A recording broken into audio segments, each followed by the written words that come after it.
Today, I'm going to be talking about headphones. There are a lot of headphones on the market that people have been told are good for a lot of different things for us music professionals. This is going to be a review for those of us who are not just mixing, mastering, writing, but also producing.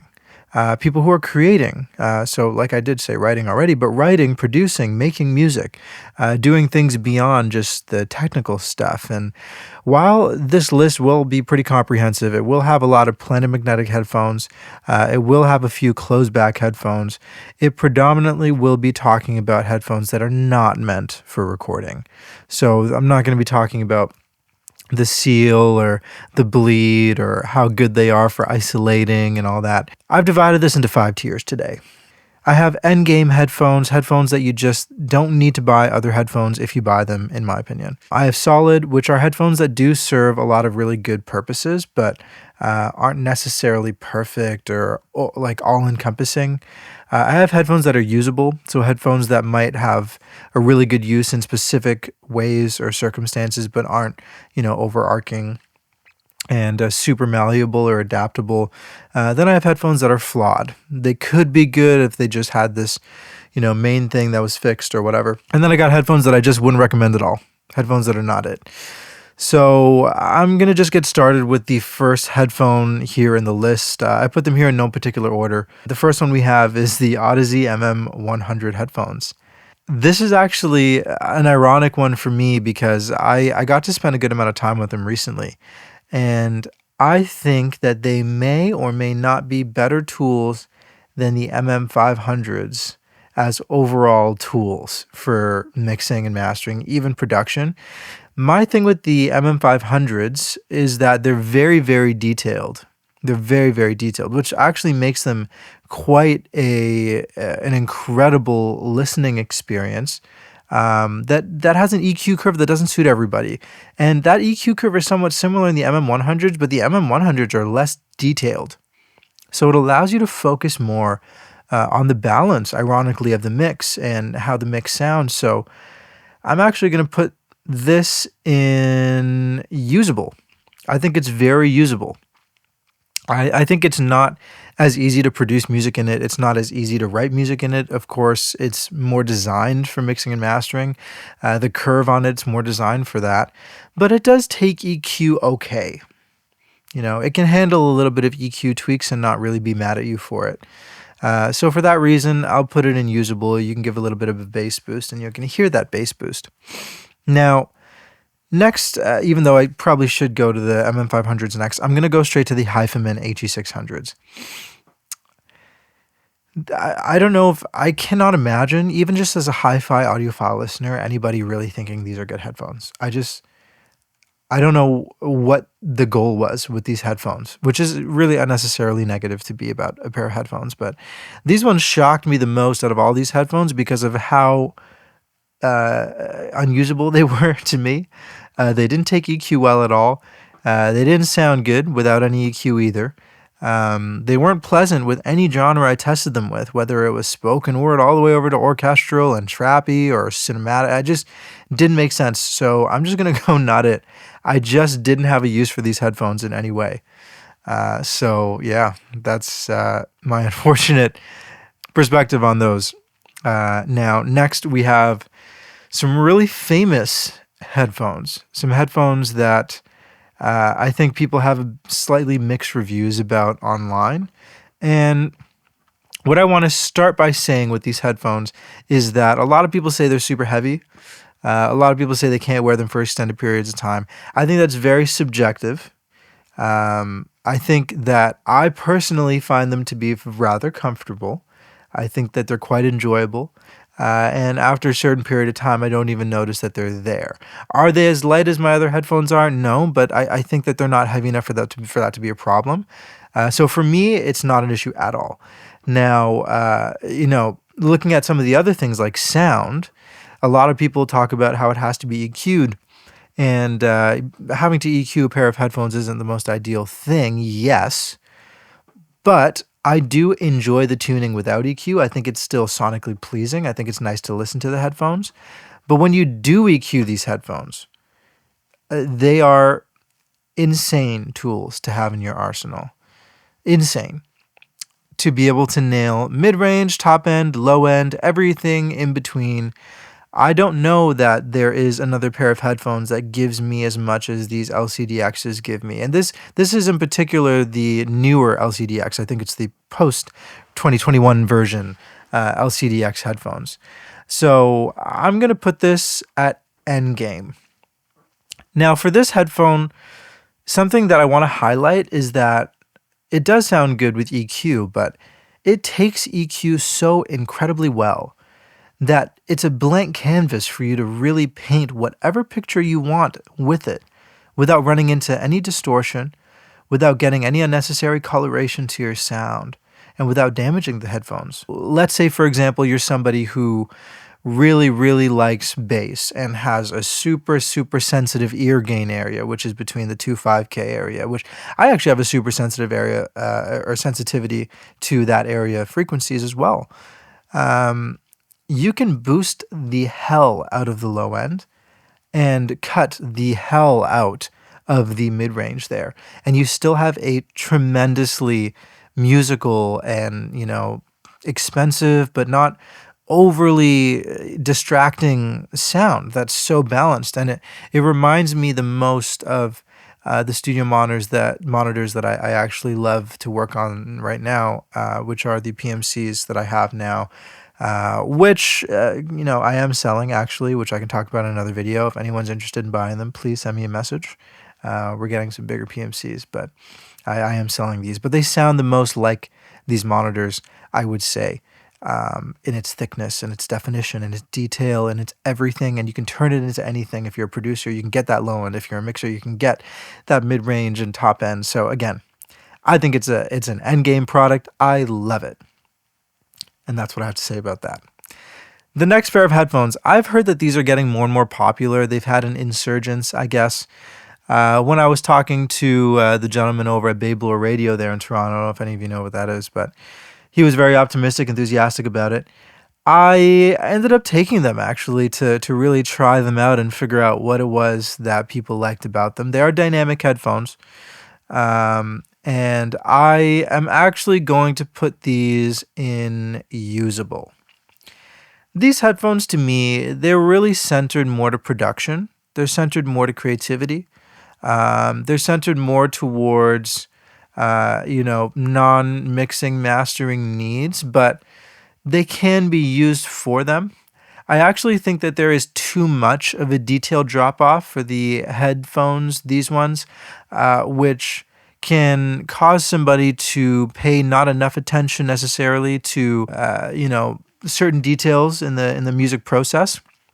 But conversely, can push somebody to produce in a more exciting manner, to overexcite their sound selection, to really be extra interesting. And so I think that they can be learned. I think they can be used, and I'm going to put them in usable.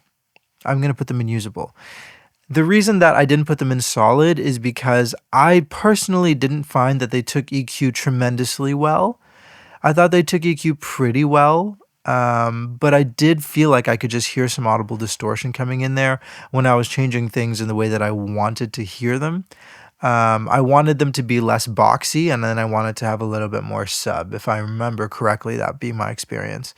And I don't think that it necessarily handled it as well as I expected. So that's why I'm putting it in usable and not solid.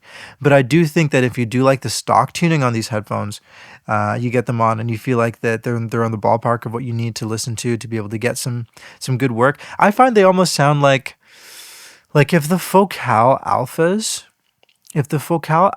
Evos or like the older Alpha 65s were turned into a headphone, that's what those sounded like to me, kind of. I think they had a similar kind of landscape there sonically. So hopefully that helps you.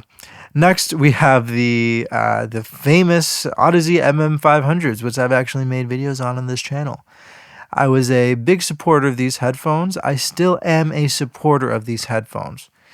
But after using them for longer than any of the other headphones on this list, even my LCD-Xs over here, I learned some things about them and I learned some things about myself that made me kind of look to other headphones when I thought I could just use and rely on these for all the things that I did musically. For mastering and for mixing, let's start with those. I do think that these headphones actually are really useful, can be really useful.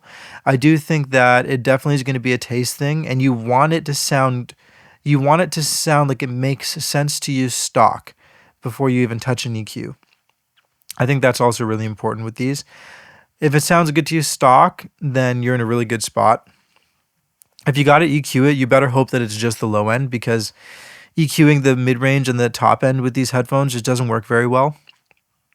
So for mixing and mastering, yes, it can be effective, but it really is ear dependent. And for production and for writing and producing, I personally had a very difficult time, actually, over the course of however long I had it. I guess it'd be 2 years now or something like that.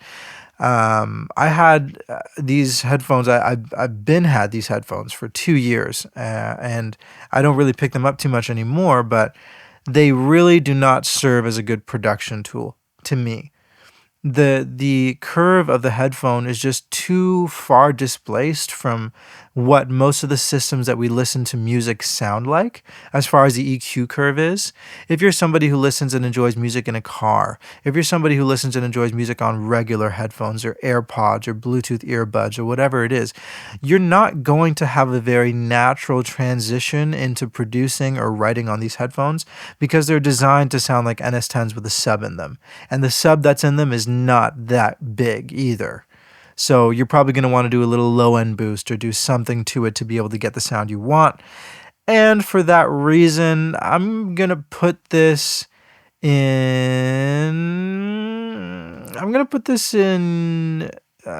man.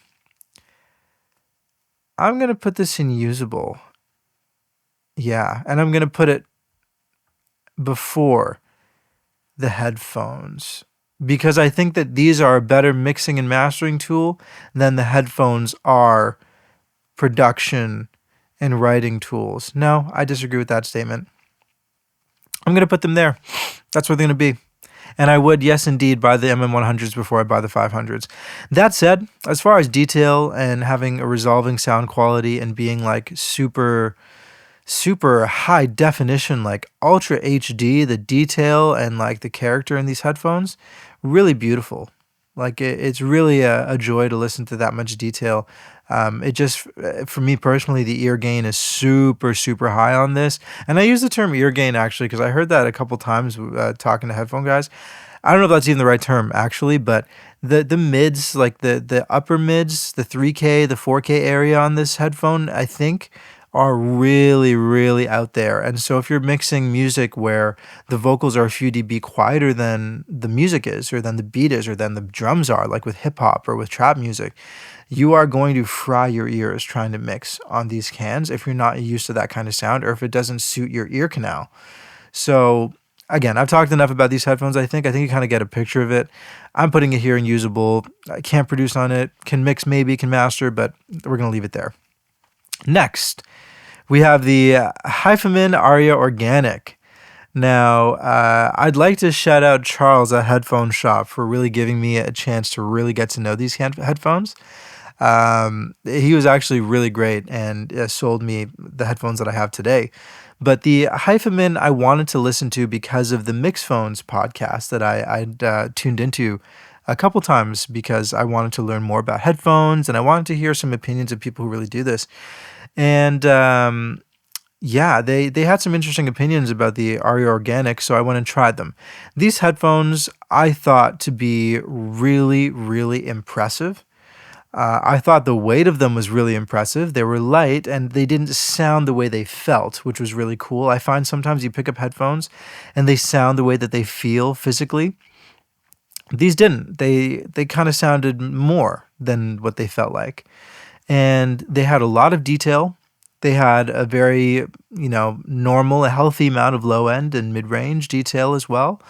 And I think that they're actually a really great tool, especially for mixing and for mastering. I think you can really learn them really well. And they take EQ super well. And that's something I did really like about these. I tuned them to my preference of what works for my ears. And It really works really well. So I have nothing really negative to say about the Arya Organics, except just for me personally, as a producer, I did miss a little bit of the thickness, a bit of the thicker low end, a bit of that low end fullness that I like from speakers that I really get out of the LCD-Xs that I've gotten out of some other headphones. Yeah, and I think that these are definitely leaning towards the mixing mastering side of things over the production writing side, even though I think it depends on the kind of music you work on. I like working with a lot of low end. I work on music that has a lot of low end. The low end is just a big part of my career. So yeah, I'm gonna have to go ahead and put this one in solid. I think it's a really solid headphone choice. And I think that you're not going to be disappointed if you go with these headphones. I think it's also a price thing. Like the price of these headphones for what you're getting for them is really, really good. I just don't think that they're quite the level of those LCD-Xs. And when you listen to Arya Organics, you kind of get a really intimate sound stage, one that is ironically somewhat comparable in a way to the Audeze LCD-5s. And people use soundstage in a really interesting way. And again, that was a loaded comment I just made about the LCD-5s. There's a lot more I have to say about those, so don't get your knickers in a knot yet. I'm going to make sense of that comment. But the HiFiMAN Arya Organics, they don't sound like speakers that are just holographically placed in front of you. And that's what I get with the LCD-Xs. Like I feel like I have this super clear holographic image of like the song that's just in front of me, and it's rich and natural and like translates really well. And the Arya Organic is just not as fun necessarily, not as thick, and for that reason I'm putting it in solid. Now, the Audeze LCD-Xs, these headphones the Audeze LCD-5s. These headphones I was tremendously impressed with from a sonic perspective as a mastering headphone. I think that it is truly, truly a mastering headphone more than it is a mixing headphone, and then even more so, a mixing headphone more than it is a production or writing headphone. I think it's probably going to be tremendously difficult for you to mix and produce records using this headphone, just simply because of its character, the way it sounds, the way it feels. And something that I really didn't like about these headphones was the clamp force, the feel. Like I felt like my head was gonna pop, and I got a pretty big head, but like all of the other headphones, even the HE600s, they're not uncomfortable, so I can give them comfort points. But these Audeze LCD-5s, super uncomfortable, but incredibly like sterile, detailed, lean, hyper lean sound, and it really takes EQ well. Like it's interesting because a lot of people compare the LCD-5s to the MM-500s in that the curve is somewhat similar, this and that. I disagree. I think that the curve of the Audeze MM-500s is not one, and you can see it. I mean, Audio Science Review has some good documentation about, different headphones and stuff, and there's also different graphs online. You can see that the MM-500s are EQ'd in such a fashion that if you were to un-EQ them, it would only result most likely in an unnatural kind of sound. Whereas the linearity in the Audeze LCD-5s makes it so that you have a bit of a flatter profile, something that allows you to adjust it more and get it to what you want it to be. But that said, if you, just from a price to performance ratio, the LCD-5s, insanely expensive. And so just from a comfort standpoint and how expensive it is for what you're getting, I'm putting it in flawed, because the flaw that it has is that it's way too expensive for what you're getting.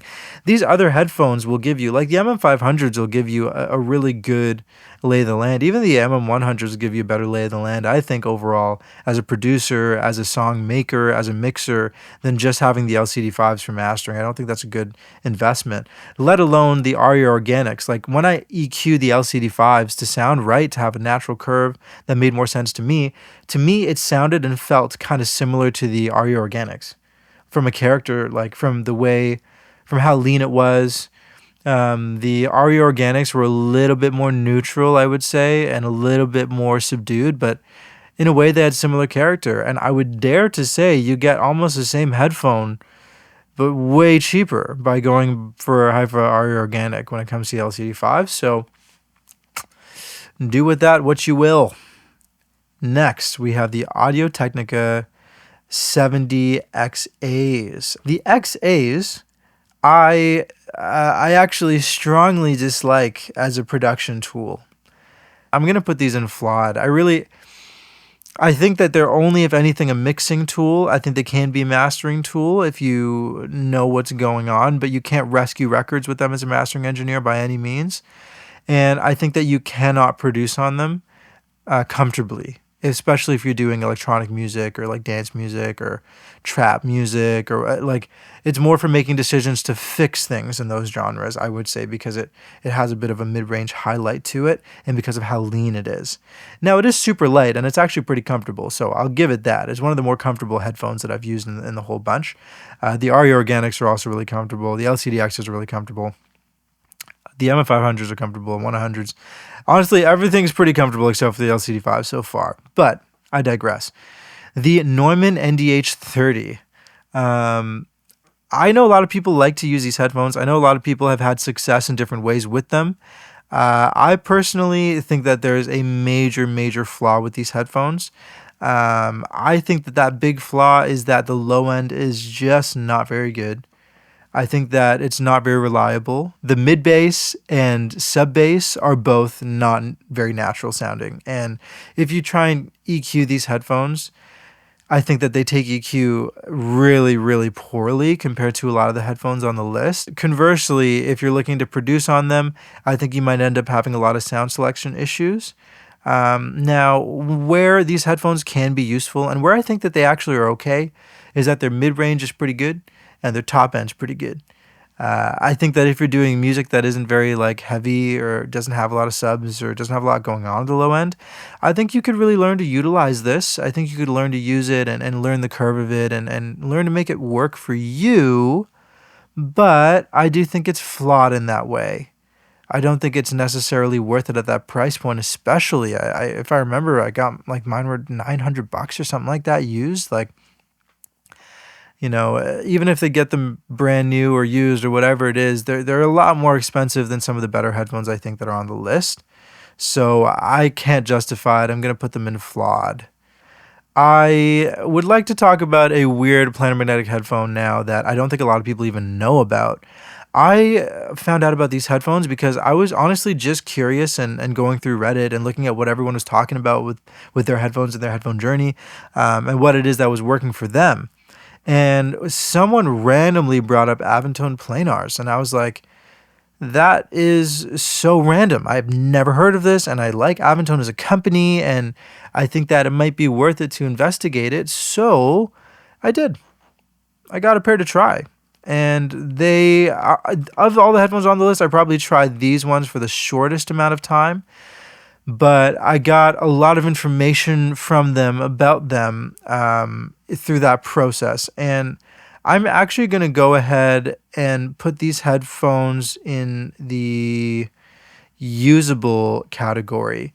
Now, the reason I'm putting these in the usable category, they're super light, they look nice, they feel pretty cool, actually. They're really a really well-built product. I don't know, maybe it's just my bias to style or whatever, but if I had to compare this, and this doesn't help anybody who hasn't heard the Audio-Technica R70xAs, but they sound like the 70s, the Audio-Technica 70xAs. They have a similar sound profile to me in a way, but the Avantone Planars were just more detailed. I think that the Avantone Planars took EQ or can take EQ pretty good. I don't think that they're phenomenal when it comes to EQ, just based on what I heard. And the low end isn't super resolving. Nothing about the Planars is like super impressive, but I think it can be used as a good mixing tool, and it can take EQ. It can be used as a mastering tool. It can be used for production too, because it can get a little bit more juicy if you want it to, but in a similar fashion to the Arya Organics, in that like you're not going to get a ton of low end. You're not going to get a ton of thickness. And what I want to highlight specifically about the Planars is that they have a really good price. Like, they're really cheap, you know, like they're a good entry point for these kinds of headphones, for planar magnetic headphones, for higher end headphones. And I think that they're a little bit overlooked. I think they're pretty good. and they can be used for things, but they just require EQ and some patience. So I'm going to put them in usable. I'm going to put them in usable. If they were a little bit more expensive, if they were even $200 more expensive, I'd put them in flawed. But I would put them before the LCD-5s. No, but I'd put them before the R70xAs. That said, I'm going to keep them right here. I'm going to talk about the Dan Clark stuff coming up here too, going forward. There's a couple of them here, but the first one is the E3s. These headphones were some of the most unique headphones that I tried of all the headphones. And these are indeed closed back headphones, the E3s, unless I'm screwing myself up here, but I'm pretty sure they're just closed backs. I use them, yeah, they're the closed back ones. I used them for a while, and the reason I didn't keep them and I didn't commit to them is because they're so expensive. And while I enjoy them, I think they're actually quite nice. I think that their presentation is really good and really neutral, but it doesn't accept EQ like tremendously well, to me. I think you have to be really careful EQing headphones in general, and the E3s are really, really good. My recommendation for them, though, is that if you're somebody that's curious about the E3s as like a production mixing mastering tool, one, just make sure you try them and see that the stock tuning suits you.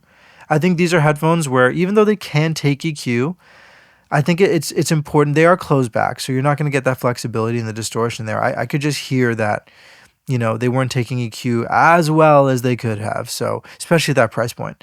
So I would recommend trying them, and if you like the stock tuning, I think you can go from there, and you can use them and be pretty happy.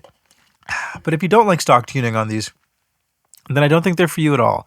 I think you should probably steer clear of them because they're tremendously expensive, and even though they can be really good for production, for mixing, for mastering, I think that they are conditional. I think they're conditional, very conditional headphones.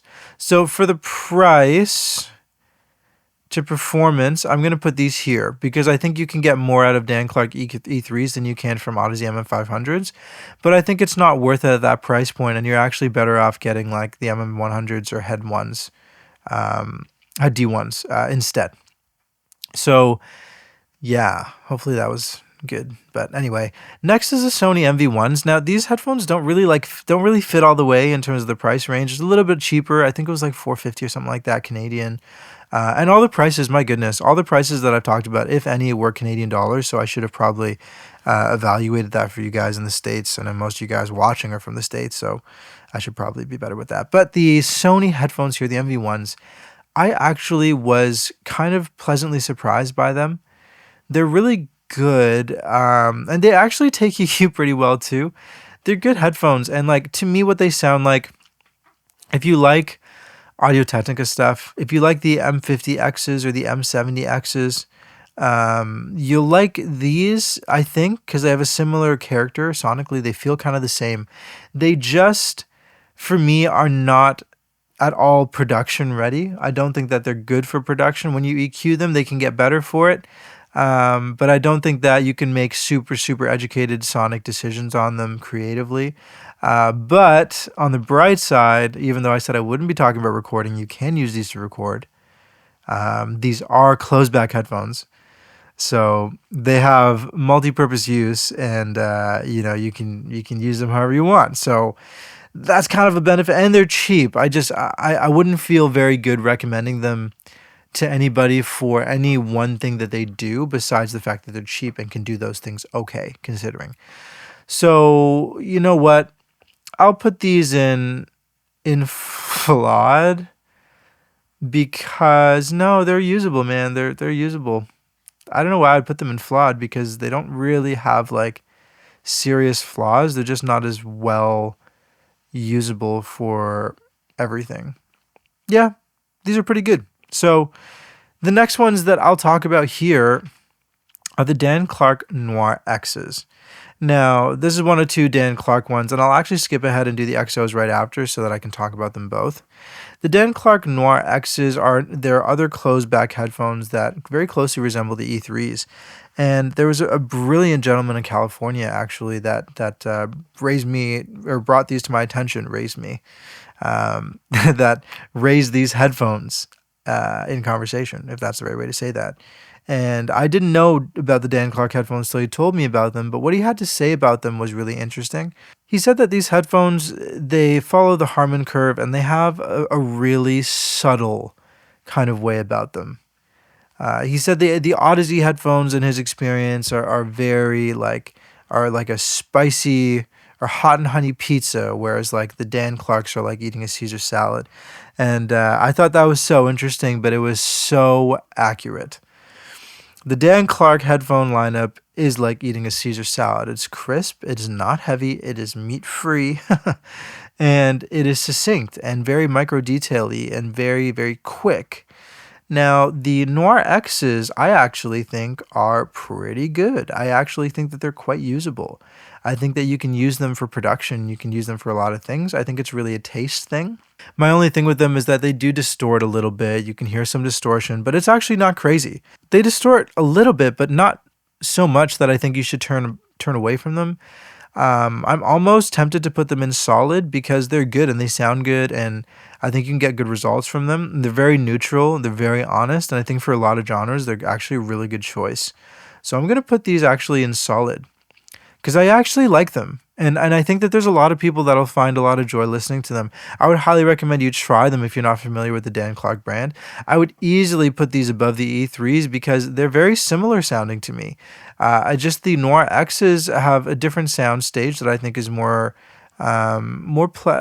production friendly, maybe more producer friendly, almost less technical sounding, a little bit less sterile. But at the same time, the price point on these absolutely blows these E3s out the water. Like, it's less than half the price, if I'm not mistaken. So for me, it's a no-brainer to put these well ahead. I like them anyway. I would buy the X's over the E3s just because I'm more of a producer anyway. So I like having that kind of character out of these headphones, and they're really light and they travel great, and they're really actually a good time. So I wouldn't put them above the Arya Organic though. They're just going to sit right here where they are. Now I'm going to skip ahead and do the XOs because they go hand in hand. Now you'd think maybe the XOs would be similar. So these are the open back versions of the Noire X's. Now the XOs were probably made more to serve the mixing and mastering community, I would assume, and that would probably be a safe assumption. But the open back headphones are not as nice, in my opinion. They're not as cool as the Noire X's, the closed backs, because there's a character to them. There's a specificity and a leanness and a detail to them that really takes me out of the music. And there's such a lack of thickness to these open backs. They're so light and so quick. I don't get nearly enough thickness with them. I don't get enough meat. I don't get enough of the kind of bottom that I need from these. I just don't get enough from these headphones for me to justify them. And they're even a little bit more expensive than the Noire X's. But as a mixing headphone, as a mixing and mastering headphone, a super critical headphone, I think that they're actually really great. I think if they don't take EQ super well, they take EQ even better than the Noire X's do. But as a mastering headphone, you need something that takes EQ, like as a mastering primarily, like super well.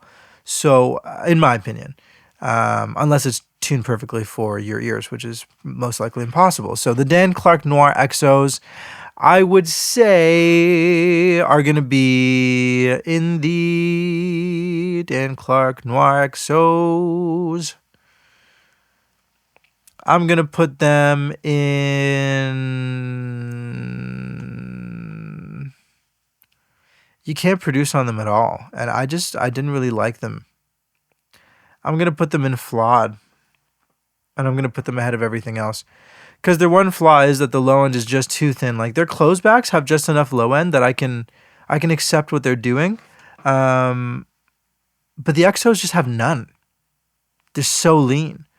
But they're great mixing mastering tools if you learn them. And the Harman curve is never one that hurts to follow naturally on a headphone anyway. So that leaves us with the second last headphone being the HiFiMAN Ananda Unveiled.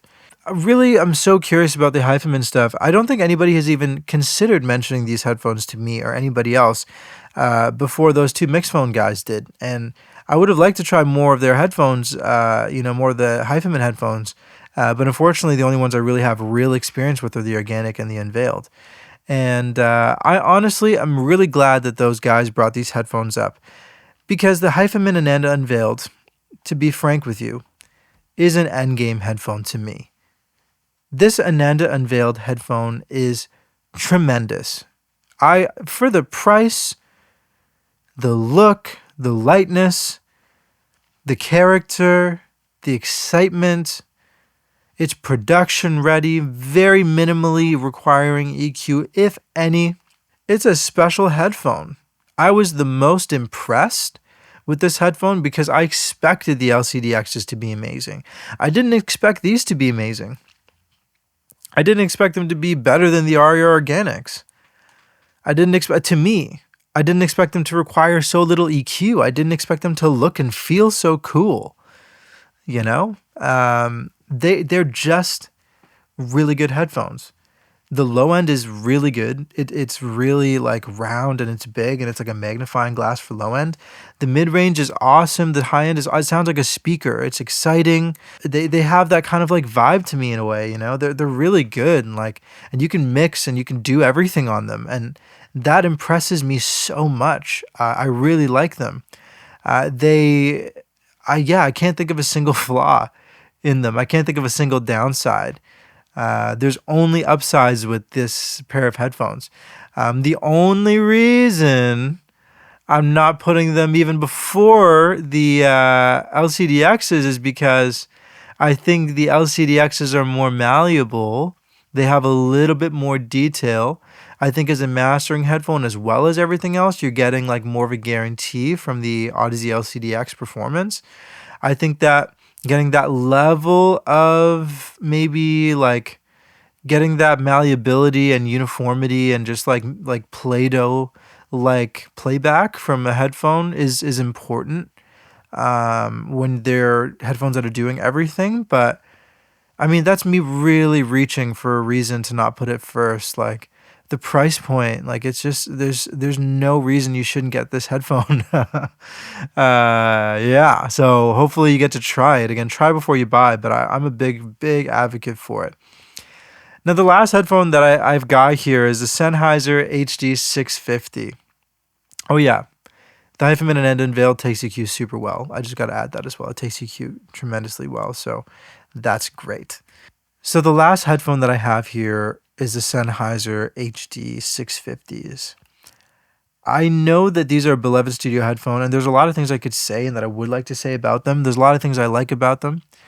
To keep it simple when it comes to these headphones, I think that I really enjoyed listening to them. I think that they actually are a phenomenal listening experience, especially for people getting into high-end headphones or more expensive headphones. I really enjoyed using them. I remember listening to, there was a Views album that came out by Drake, and there was a couple records on that project that I really was able to enjoy in a different way, listening to them on these headphones. And then I was kind of producing in that space of urban music at that point in my career, and these headphones had a special place with me for that. The Sennheiser lineup, they have a character that's really nice, but I just didn't find that with the setup that I had or with what I was working with, I had the easiest time mastering or making big decisions that weren't more simple or mid-range focused decisions. I think that I struggled a little bit on these headphones when it came to completing things at a very high level, but I did enjoy producing on them. I enjoyed making production decisions on them. And so I would recommend them for you. I think for the price point, there are headphones that are probably a little bit better. I'm going to put them at the top of the usable list because I like them. They're nice, actually. I have a good relationship with them. Some, dare I say, an emotional connection to them. Keep in mind, this list was specifically curated to give you an idea of headphones that are used for everything, that are used for mixing, production, mastering, writing, people who are doing it all themselves or doing it for themselves or for other people, but all nevertheless. And the answer to those questions always are going to be different than the answers to what's a good mastering headphone or what's a great hi-fi listening experience. Those things are completely different. Every single one of these headphones, actually except for the Sennheiser HD650s, through an RME ADI headphone amp DAC, the 2.4, which is one that I still stand by, stand by to this day. And this one has been decontinued, so I'm waiting to see what happens with the next version of it. I hear that there's a new ADI coming out, the ADI 3, so we'll see. But either way, this is my review. If you guys disagree though, or if you guys have other headphones you really want me to try and do a review of, let me know. Or if there's any of these headphones you want me to go more in depth on, if there's anything you want to see a proper review of, let me know, because I'm happy to do it. I really like headphones, and that's kind of the secret sauce to my success now going forward. So anyway, hope you like this. Ciao.